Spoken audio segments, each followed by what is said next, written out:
to this Hidden Door live show. Number 7. We are Salty Dolls. And we are here to talk about what we're going to present to you, which is our new song, It's This Utopia. Made in collaboration with Sarah Muirhead and Sita Iona Pieraccini, who are amazing artists. And Hidden Door asked us to come and do something for their live show. So we decided that we would bring what we've been chatting about as Salty Dolls, which is... So we've been talking a lot about ethics and feminism and being a theatre company and kind of what our manifesto would be. And so we decided that instead of curating something that other people could do, we would do it all ourselves with some friends and use this as an opportunity to look into manifestos and think about how Salty Dolls want to live and how Salty Dolls want to help other people to live. So in order to do that, we've been researching manifestos. The manifestos, the feminist manifestos especially, that came before us. Yeah. And so you can find a list of those on the Hidden Door event page. And we have a question for you. Yes, please. So our question for you is, what is your utopia? What does it look like? What would be different? It could be anything. It could be huge and political. It could be tiny. It could be just something that would... What would it look like to you? Yes. That was what we were grappling with, really, with this song, as we decided to make it, because what better way to do a manifesto than a pop song? Totally. And we realised that we were writing our manifesto for our utopia. Yeah. And so we would love for you to think about what is your utopia and to write it in the comments on YouTube or Facebook. Yeah. We're going to go more into this later, but we will be taking this kind of kernel forward into September to turn it into a live show, which is going to be really big, and we want it to be a parade and we want everyone to join in. And so really we want as many suggestions as possible so that we can turn this into because a communal kind of... What were you going to say? Exactly that. Yeah. Our utopia is one that is communally envisioned. Yeah. And so we want as many suggestions as we can to take into our manifesto for our What was utopia. that great line you had? It's not... It's... If it's for you, it's for all of us, or something. Oh, I don't remember. Oh, we'll anyway, think about it while we watch the video. Yeah. So, we are going to present to you It's This Utopia, which has been made with Sita. She helped us with the music because neither of us have ever written a song before. So we just went to her a week ago and said, Sita, we want to write a pop song. And she helped us do that. And with the help of the visual stylings of Sarah Muirhead, who is an amazing painter and artist. We kind of didn't know how that would work, and we'll talk about this after the show, but we really just wanted to be able to incorporate different art forms and say, let's think about utopia and what that means. And so we kind of just said to Sarah, go and make something that speaks to you about utopia. So you'll see that in the video. Yeah, great. Thank you so much for tuning in. And I think now is the point where we go to the video. Just to let you know, we are going to be doing a little chat afterwards.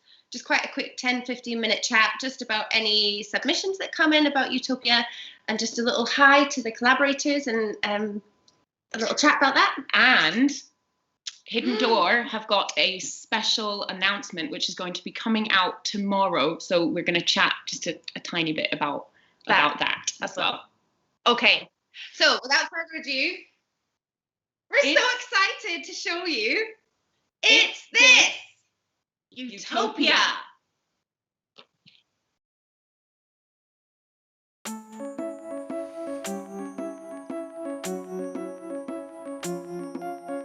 Living in a feminist utopia.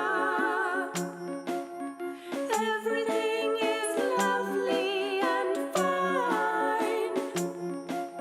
I lean in at work. I demand equal pay and equal rights and access to healthcare.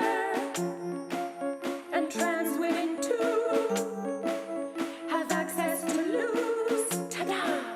We're living in a feminist utopia.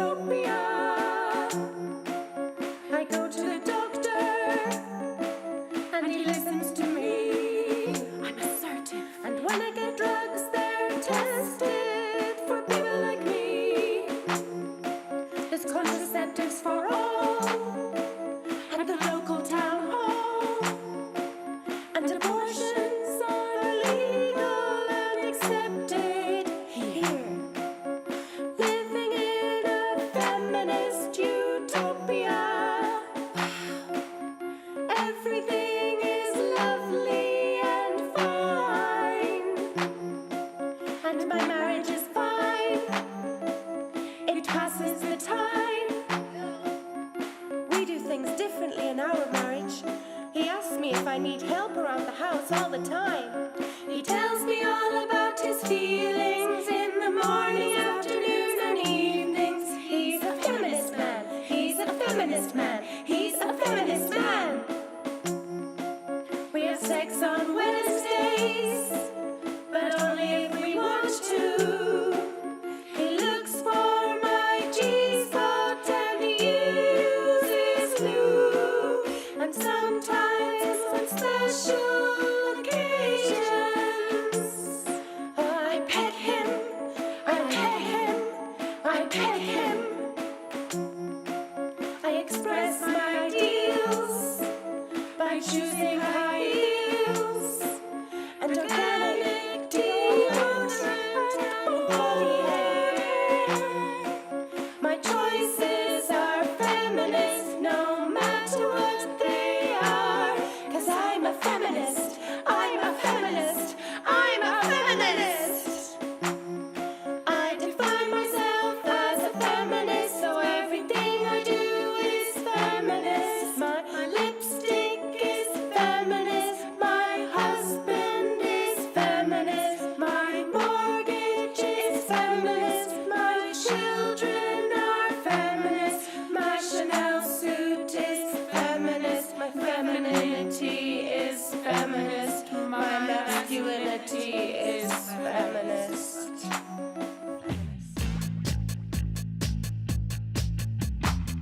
What's your utopia? What's your utopia? What's your utopia? It's this. We can exist at night without being killed. It's this. We can go to a class without being harassed by the teacher. Ooh, eyes. We can make feminist theater everyone loves, and it won't just be because we're hot. It's this. We will never ever have any more stupid conversations about body hair. Ugh. It's this. We will stop dating dumb white men. It's this. We will not have to work 3 jobs. It's this. We will never have to vote another money cis white man into power as long as we fucking live. Fuck this shite!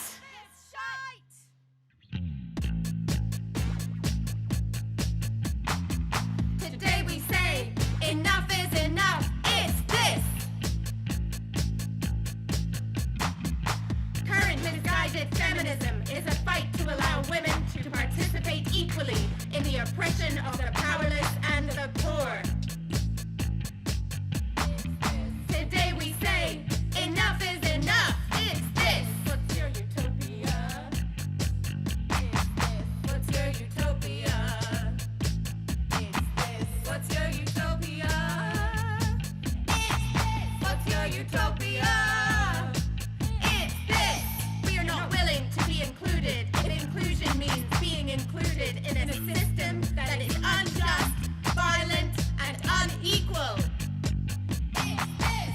Male supremacy is the oldest, most basic form of domination.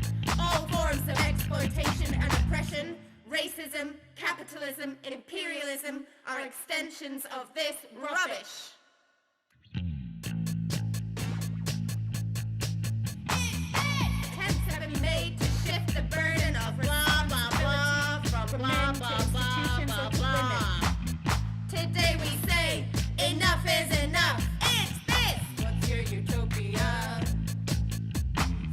What's your utopia? What's your utopia?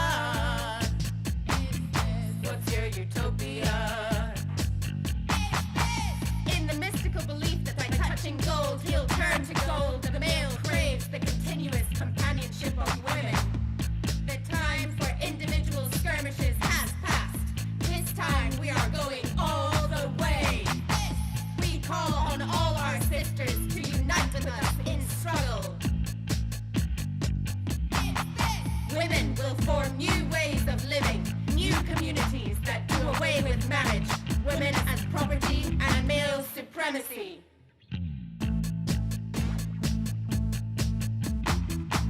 We will love our sons as we do our daughters and show them a new way. based on love, respect, and empathy. It's this. We do not prescribe to gender normativity and reject toxic masculinity. It's this. What's your utopia? It's this. What's your utopia? It's this. What's your utopia? It's this. What's your utopia?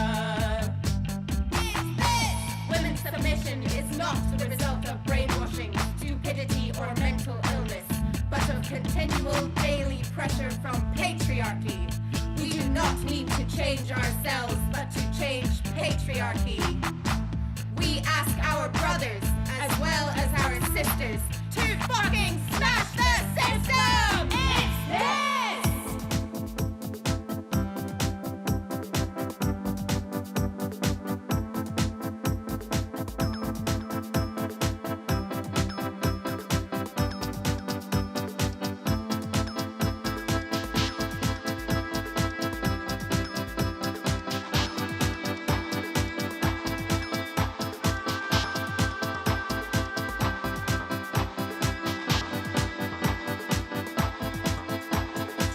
What's your utopia? It's this. What's your utopia? It's this. What's your utopia? It's this. What's your utopia?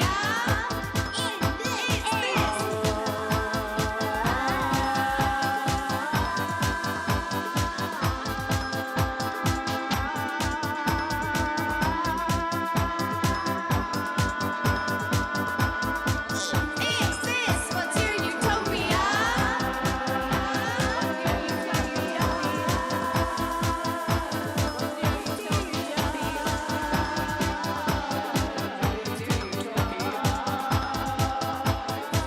What's your utopia? It's this. What's your utopia? It's this.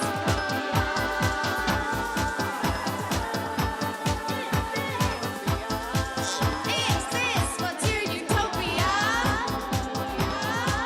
Your utopia.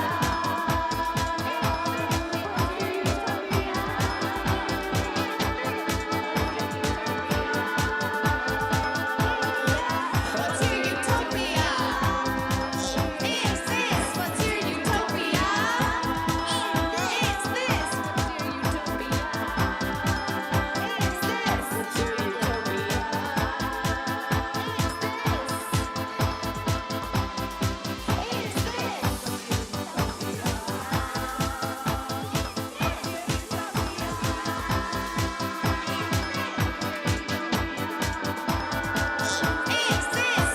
utopia?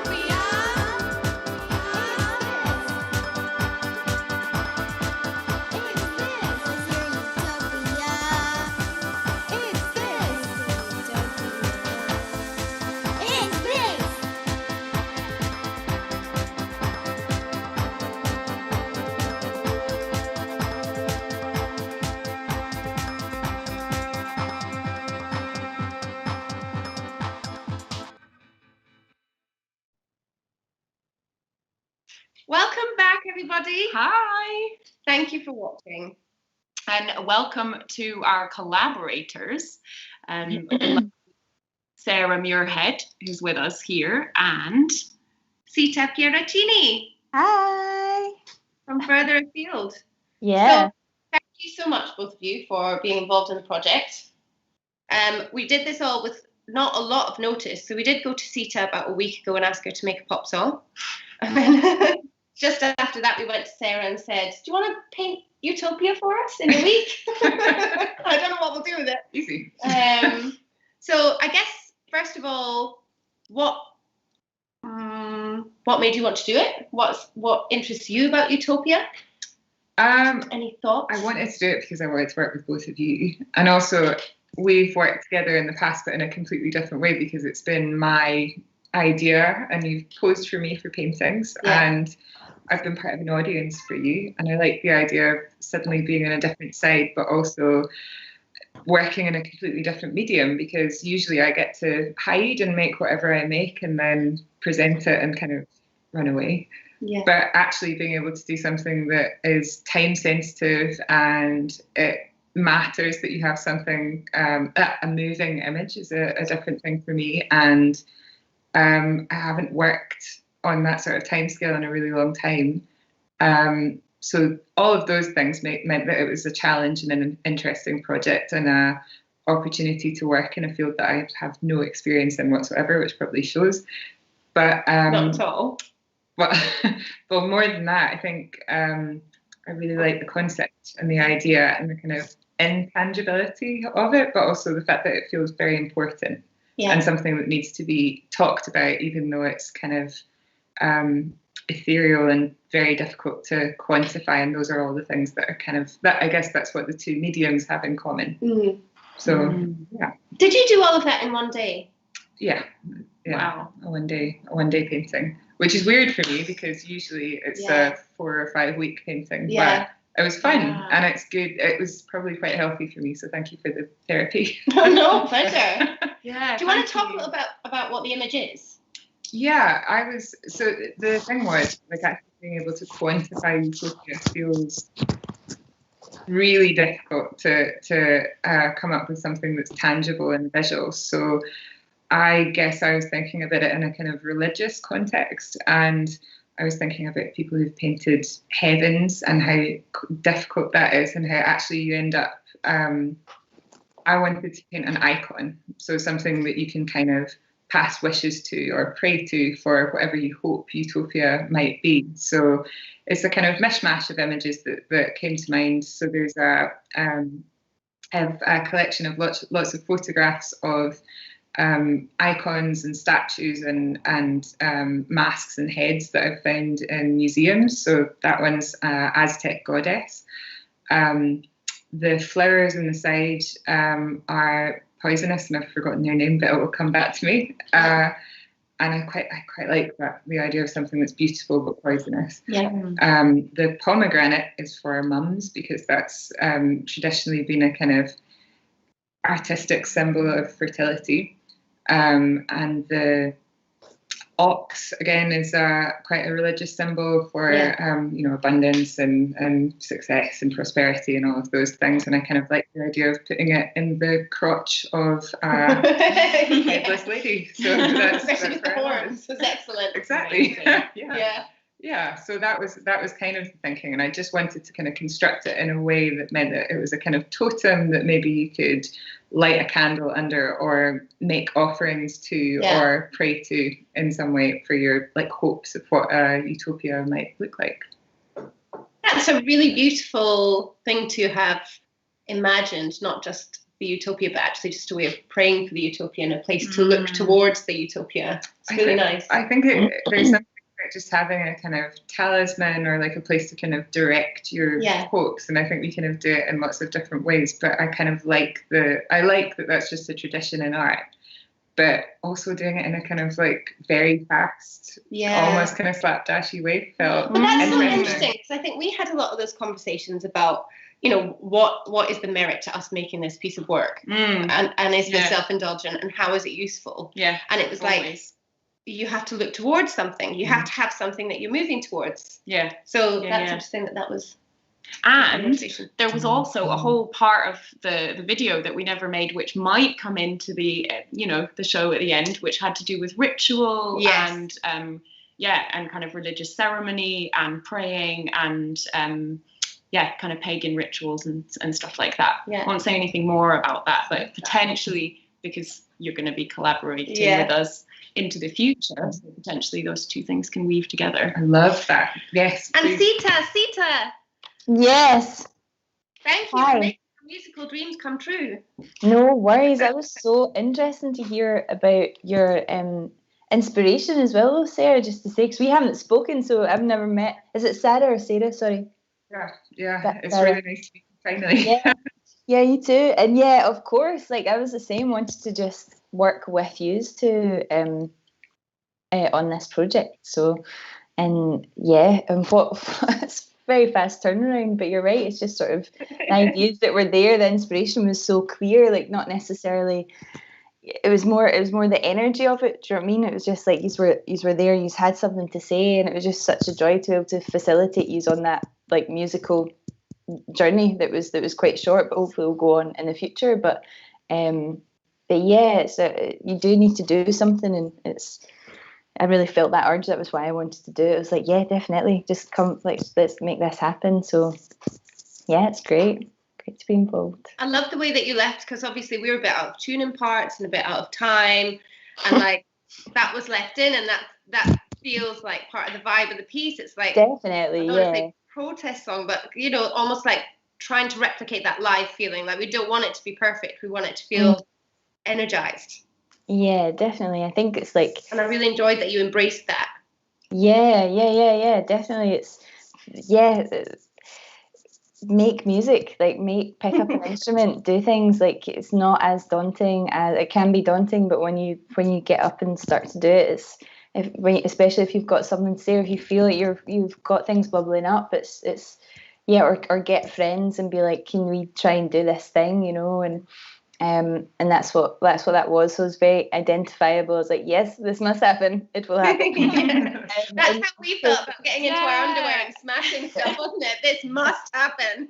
Yeah. But you know what, Sita, coming to you and having something about the way that you work, and I don't know if it's because you've got lots of practice working with people that aren't actually musicians or whatever it was, but you made us feel so comfortable that it was like, it felt like fine that we didn't really know what we were doing, and it was just like, yes, we'll try that. Yes, I know, I tinkled that little bit on the piano that was probably quite rubbish, and Sita was like, yes! Yes. Yeah, I think... okay, keep going. The things that have stuck definitely for me has been like identifying identifying the energy, what's happening in the room, what's going on, what the feelings are, and then just having a bit of experience from being in bands and recording, home recording and stuff. But that is all, I wouldn't say I think that's a really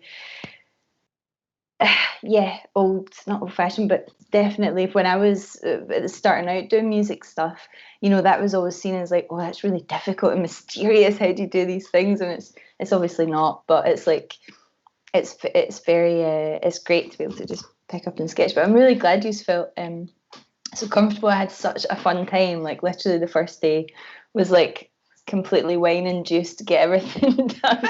And then the second time, no wine was involved. And then the second time was so professional. You brought your cello and you had your kids, and it was just like this amazing energy in the house. It was just like, right, let's do this. I don't know if you guys in the audience heard, but my little boy, actually, was it just Thoren? But we had our kids involved in the process, and they were singing the songs, and it was really, we just brought them to the recording, because also we're single mums, and it was like, well, okay, come with us while we make this work. And that's kind of part of what Salty Dolls, I think, is all about, is you bring your kids, you get it done, we do it together. And it was really special to be able to have them on the record. Yeah, that's great. On the record. On the record. That felt like our utopia. Like, to have our kids there and be part of the... Good segue, Fiona. What's your utopia? Yeah, what is your utopia? So, I think we should start by asking these two. Yes, please. Absolutely. Do you want to go first, Sarah? No, but I will.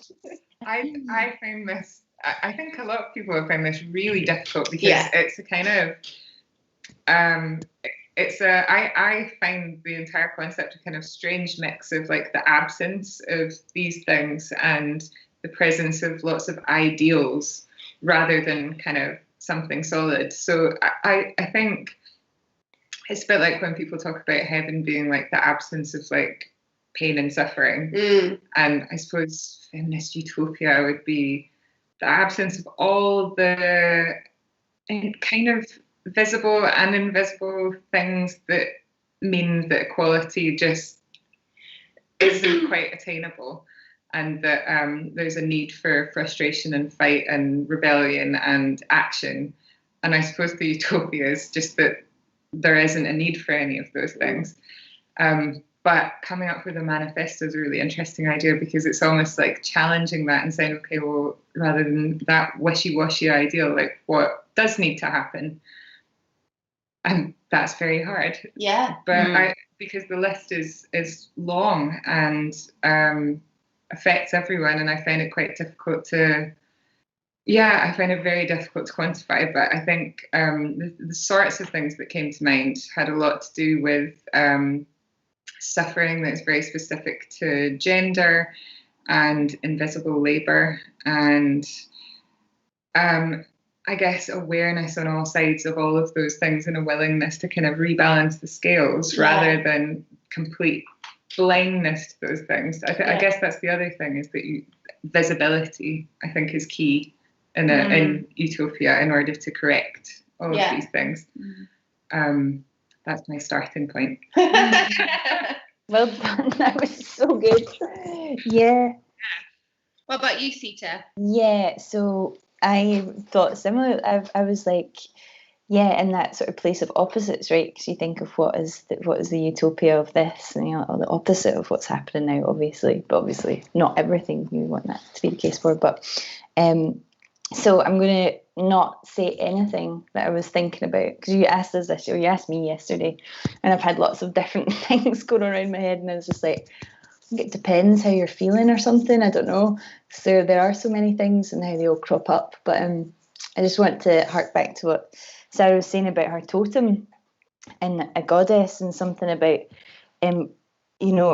putting your energy into something to help, like, transform those feelings, help heal yourself, for people to be able to reconnect with that ability, or just to keep doing that, and for that to help with a rebalancing of some kind. But yeah, I think it's your question's interesting as well, because it's like you want to.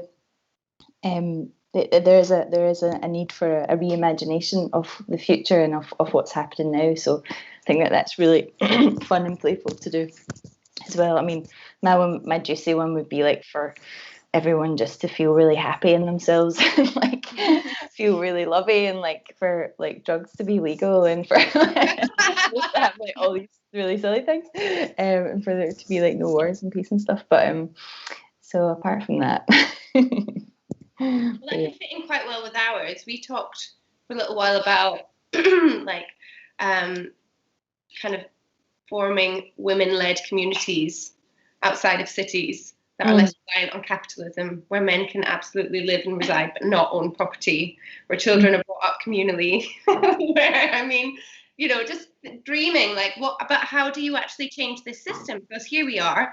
And I think a lot of this was born of the conversations that we were having as single mums, looking at where division of labour was, looking at what our responsibilities were, looking at the fragmented ways that we were trying to find support and care for each other, and how do you address that? And then also, how do you address all these huge other problems? Which I guess is why we look to the other manifestos, because like, fuck, what's everyone else got to say about it? I really like your approach, your idea for this project, because you were like taking all the manifestos and finding the things in them, and then kind of challenging them and try to process them in your own way. And I think that's kind of where we're at. It's like we're kind of going, right, we've had the sort of sexual revolution, we've had this, we've had that, and it's like it's not about us trying to. I kind of almost feel like it's not about us coming up with ideas anymore. It's like, well, we're going to put our energies into other things that are going to But it does also relate to, I suppose, in some ways, us, in the sense that we as a theatre company have been trying to think, what's our manifesto in the age of Me Too? If we hear of problematic men, do we work with them or not? Do we turn down opportunities or not?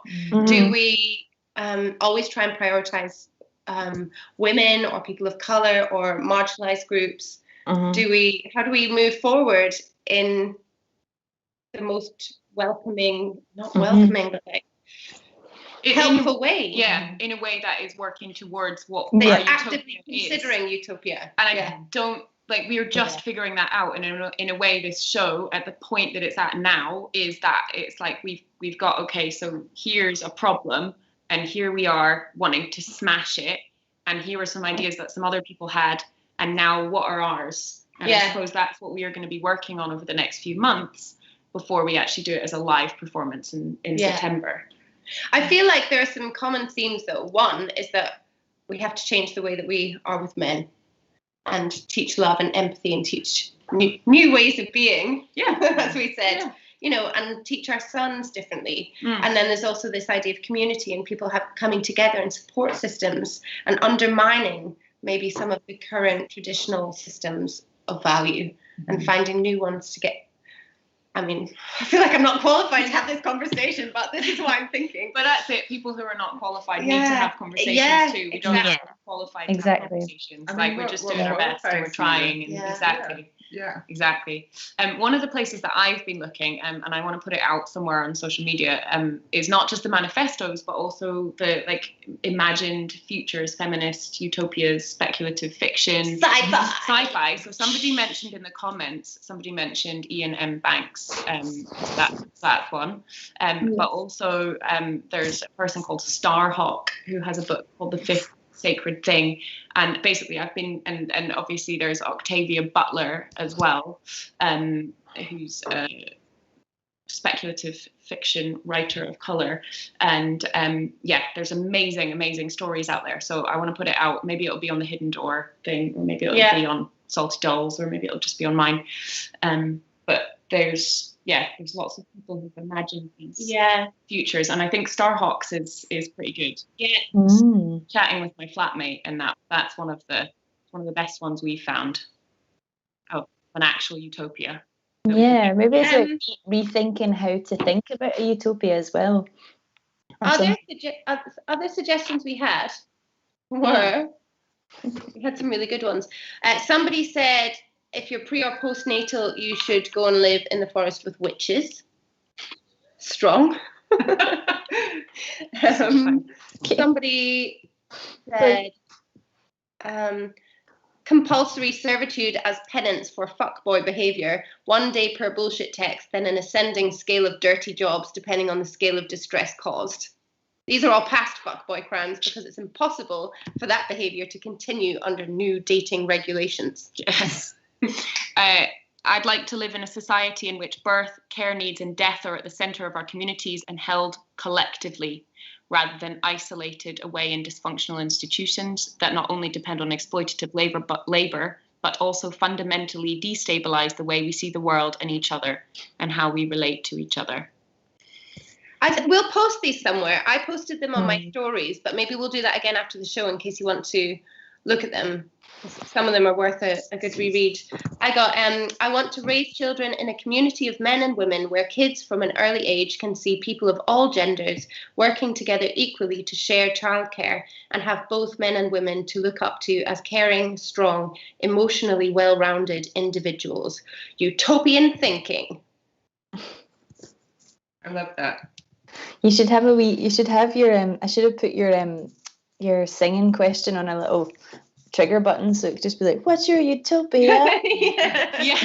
It's this when we get an answer. It's like God Talk, but with utopia. It's this.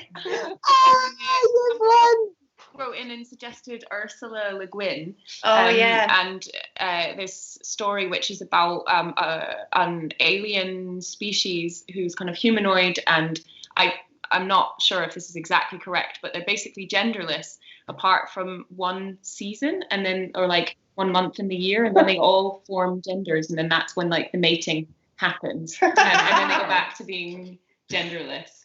And I think it changes depending on where they're at in their life or something. Yeah. That's on the list. Yeah. All right. I think we'll pause our utopias. We really do want to hear from anyone who is watching, because it would just be so great to be able to include that in what we're doing in September.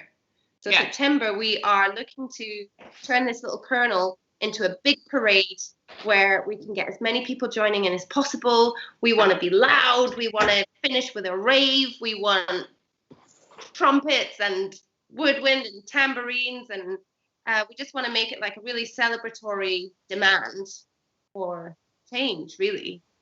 And to help everybody. I think this idea of looking towards something is so useful, because that's what I think we want to do with this parade, is like give everyone a direction to look in, because then it's easier to get there. Totally.